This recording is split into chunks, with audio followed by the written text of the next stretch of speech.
So this morning I've got a 45-minute easy run, just getting the aerobic base built.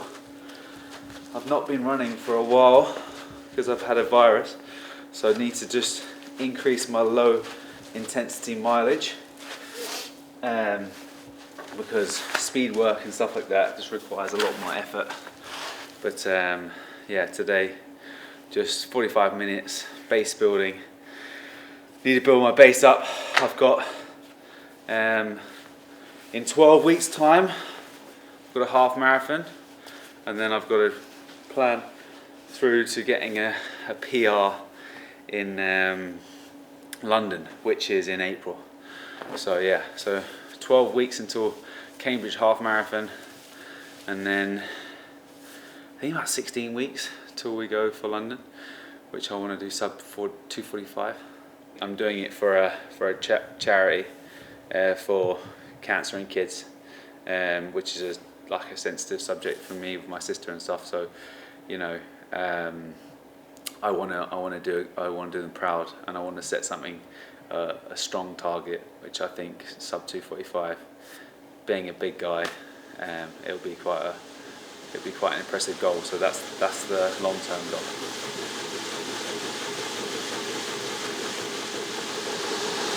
Nothing more boring than just easy miles on a treadmill, but you've got to get used to the boring, especially if you want to do marathon training. Like, it's just there's so much easy miles, easy volume, like feeling like you want to go and just put your foot down, but just harnessing it just so your heart rate's low, because you want to build out that aerobic capacity, aerobic base.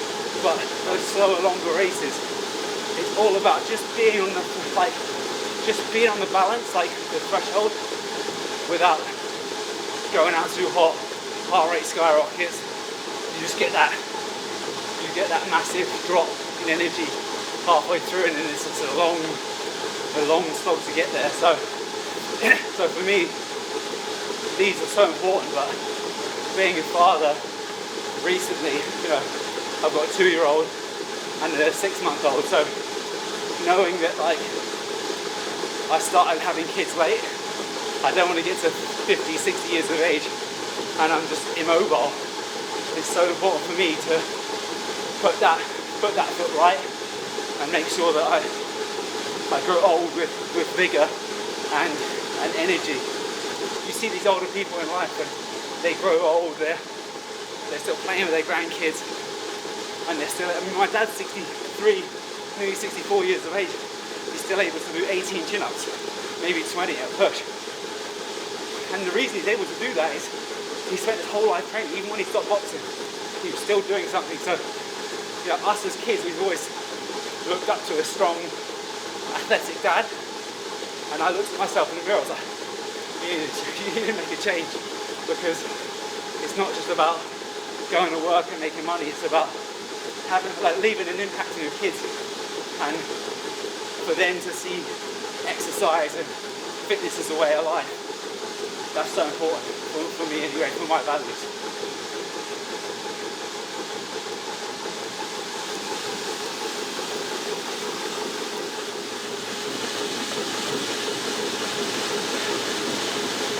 Just 40 minutes, slightly too high a heart rate.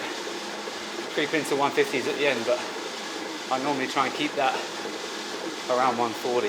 But with a few weeks off, not feeling the best, it's a good starting point. Yeah, just a nice easy 40. Tomorrow, more of the same. I'll try and get 40 to 50 minutes a day, 6 days a week for this week. Just all easy work, just building the aerobic base, and then I might do 2 weeks of that, and I'll maybe chuck in a speed session at the end of next week, around just after Christmas. And then it gives me 10 weeks of actual structured speed training that goes the whole way into Cambridge half, which in an ideal world I like to break 118. So if I can get a sub 118, then I know I'll be on for a sub 245 in London. So those are the short-term goals and the longer-term goals. So, but it's going to require a lot of work. I need to get this weight off me a little bit. I'm a little bit soft. I've been enjoying my biscuits. Start dialing in now.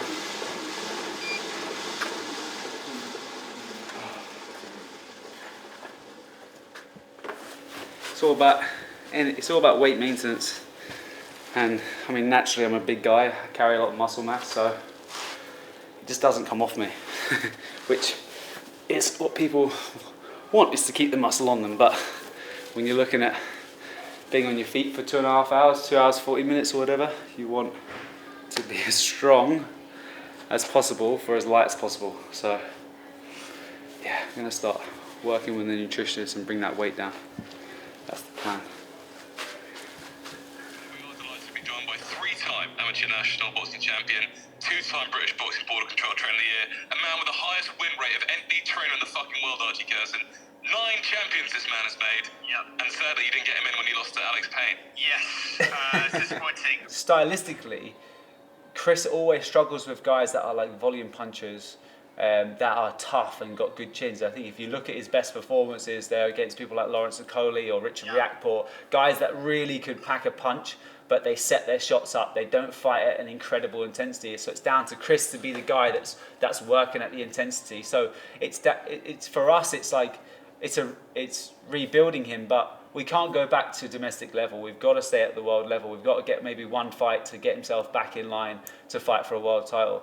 At this stage of his career, he's 34 years of age. He has to make money and he has to make sensible business moves, and that's just down to fights. It's like, risk versus reward is the most important thing at this stage. Thank you so much, mate. See you guys. Thanks, mate. See you later. Take care. See you later. Bye.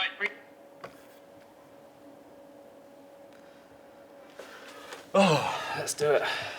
Another podcast.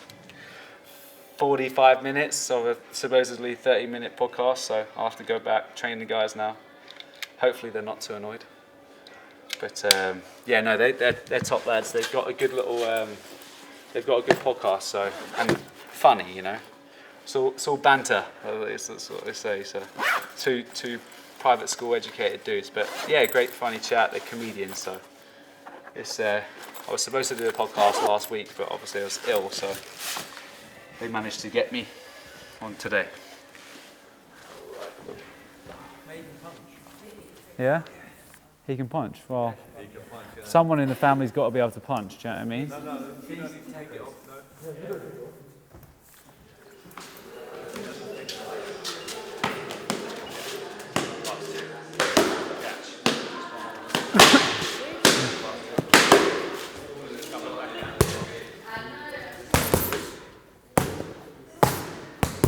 Doubles.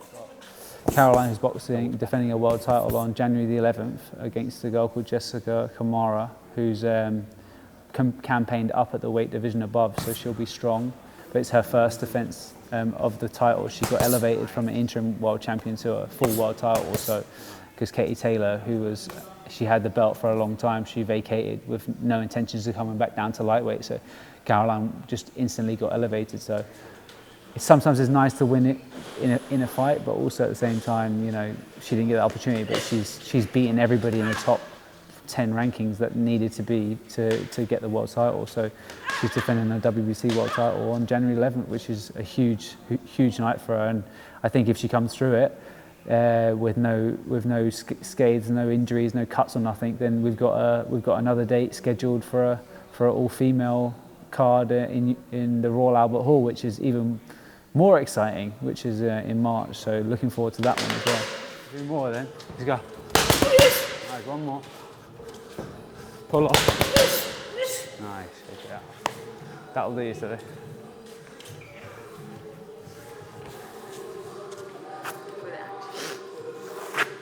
You go for the rematch. This one. I think this one. You reckon? think so? I don't know, you know. I think best to be able to be clean on this time. Do you? Yeah. What, the quick turnaround? Oh, I reckon that Bivol may have to take a few more risks. But then may just pay in better What about you? Better be over people. I think Bivol might do him in the return, to be honest, just on points.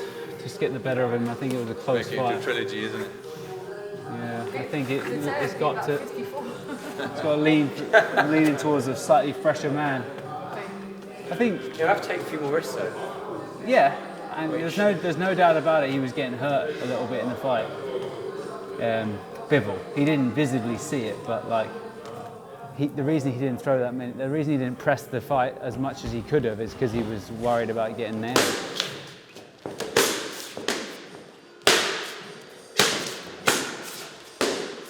Again, keep quick.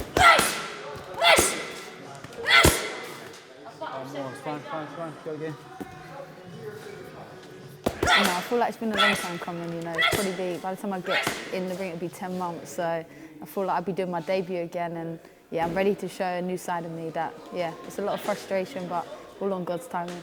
I felt the pressure more mentally, like because you're in the gym every day and you're not getting what you want at yourself at times, and you're not seeing the end goal. So that's been frustrating, and he's probably felt it more than me. Like he's been very patient with me, and I've been grateful to have that side. And he's one of the most patient teachers I've been in. So without that, I won't be sat here smiling. How long have you been working with him? It's coming up to 3 years now. It probably feels like 30 for him. I think he's going grey, but 3 years, and he's changed.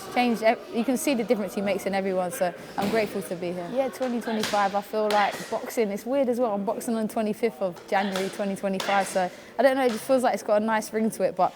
Next year's about activity and, the mission's to become undisputed, so one at a time, but all eyes on the 25th. I know it's a serious fight I've got, and I'm fully focused. Thank you very much. Loads. Yeah, it was much sharper today. How is it having, 3 world title fights in 20 days? Yeah. Is there any extra pressure with that, or is it just same old at this point? Yeah, well, we've got Adams isn't for a world title. Oh yeah, it is. It's for the IBO world title. Yeah, so you're right. It's we just managed to get it on the line. So yeah, I didn't even consider that. So that's quite a cool stat. 3 world titles in 20 days. I haven't even considered it, but they're all in a great place. And I feel like we unfortunately got a loss with Chris Smith, and he lost his world title. So to get more belts coming back into the camp, it's important for us. So.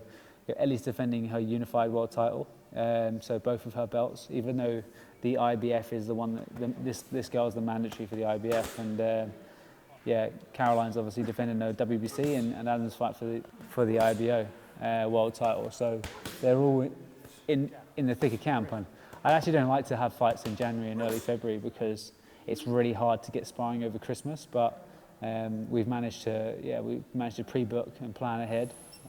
So hopefully it will be a relatively good phase of camp.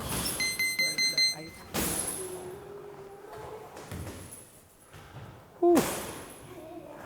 3 down, 1 to go. Good thing I got that run down early. I'd have been tired.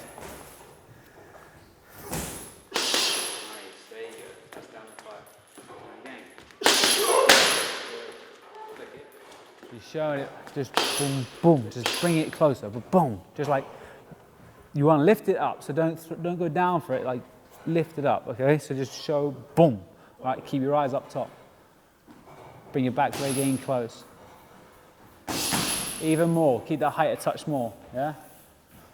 Okay. It doesn't feel nice on the bag, but you see what I'm saying, watch, when you're doing this, as soon as you go jab here, and go down for it, see the way you're going down for it? You've got to jab through. Just jab through it. There you go, that's it. So jab through and then boom, so it like short, rather than touching the jab and going like you're separating the two. Just go boom, boom, and the hip goes boom, bang. There, it's like that way rather than round. Okay, so just up. There you go, through. Nice, and then perfect again. Perfect. Or just boom, boom, out, bang. And again. Those are the go-to shots for guys that keep moving their head like that, yeah? Boom, boom. Nice. less wide than that last shot. You felt it. Nice. Itching to go. Yeah, we had that phone call yesterday, so Yeah. should get something for the new year. They're just doing their schedule now, Yeah. so we'll get you a date. You want 3 or 4 fights in 2025? 100%. An active year. Because I won't be in the gym all year round, so I might as well make it count and get the camps back to back. Go out there, deliver, and keep the momentum. Yeah, 100%. So today we're just going to do some low intensity, just like stability work through the lower body. So I need to be working on posterior chain. So we're going to do some RDLs and some rack pulls with some split squats. Bit of single leg work just to sort of work on holding the balance and getting your legs working individually, which obviously running's it's like heavily based on that. And then we're going to do some show workout, just some biceps and triceps, just because just get some volume through the biceps and triceps. Yeah, so a little bit of functional stuff at the start and then a little bit of fun at the end. But yeah, but myself and Josh, we're looking potentially at doing a doubles high rocks. So the ergs, the ski ergs, the running, all of this stuff, we're gonna have to start putting this to some use. But for today, it's just a little bit of a show workout.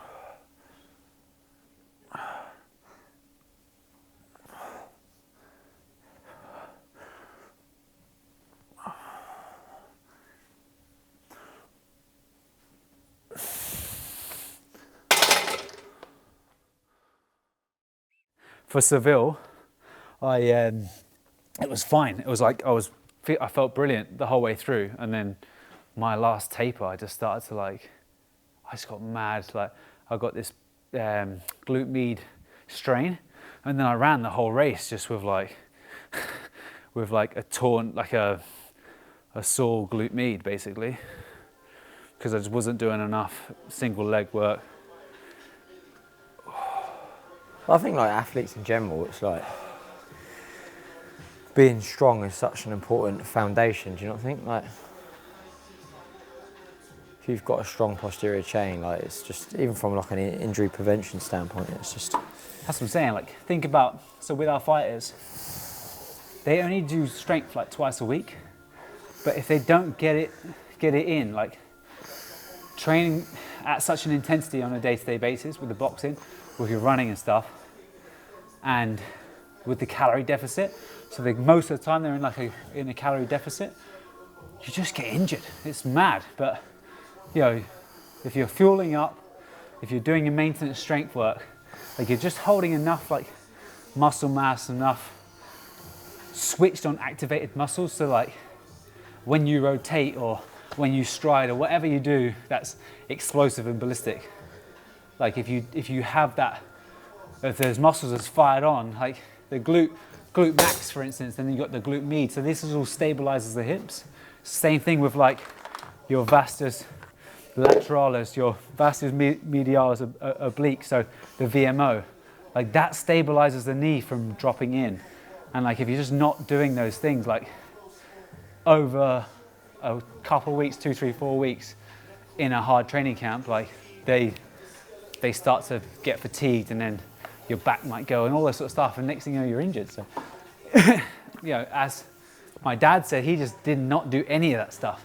But if he had knew about that, he would have had a much longer career, because he was 29 when he stopped, but his body was in bits, absolute bits.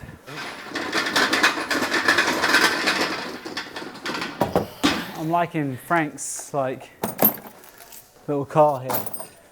Crystal and Smith's child has left his toys around. Like it. This session is just going to prove that you can get a shitload of volume in no time at all. Supersets. People that push for time, just superset. Oh, Jesus.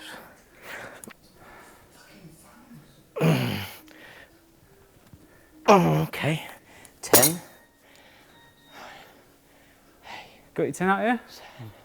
for us as well, the amount that we're doing pads, like, you need to be doing strength just because, like, just maintain enough muscle mass around your shoulders and upper body just so you're absorbing that force. Because if not, your elbows are going all over the place and your joints will just blow out. So chin-ups, press-ups, like a lot of stuff that's going to like lock your shoulders in and keep your arms reasonably like solid and thick.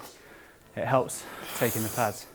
Also nicer for the guys to hit because when they hit it, it's like a nice bit of meaty impact.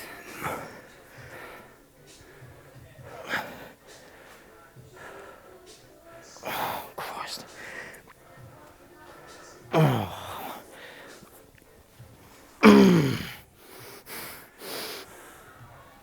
Oh, fuck me.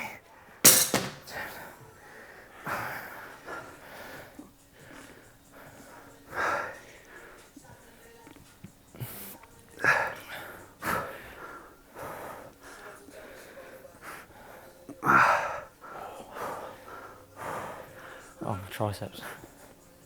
Oh. Yeah, I don't think it really works. Psyching people out on high rocks there. It does. Definitely does. Does it? Yeah. Definitely get in the head. That's what we're good at, mind games. Like tripping them up. Ah, just talk to them, do you know what I mean? Yeah. This is easy. Nice little warm-up lap at 340 pace, do you know what I mean?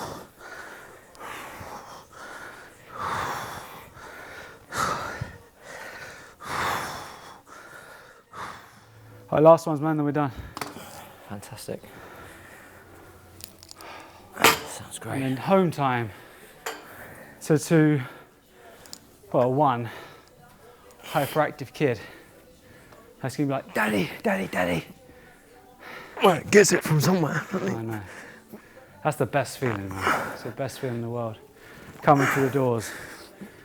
And as tired as you are when they just want to spend time with you, it's awesome. 17, 18, 19. Oh! Oh! Oh, well done, man. Good work. Thank you, mate.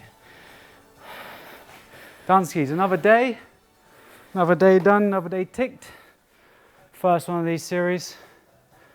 Go home, get some more food, play with the kids, put them to bed. Take 3 hours putting the kids to bed.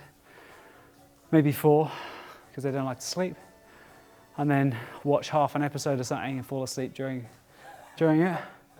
And then go to bed, get dragged to bed, and then wake up and do it all again for the next decade. That's life. Are you running tomorrow? I'm gonna run tomorrow. You wanna get some miles in? What, outside? Yeah. I'm up for it. 6 miles. I'll bring my Let's do it. alphas. Let's do it. 6 miles easy outside, yeah? Alright. Cool. Keen He's for that. in, he's locked in. High Until I Rocks, see the weather. 2025 High Rocks doubles, pros, we're coming for it. Half marathon, big goals, setting some goals.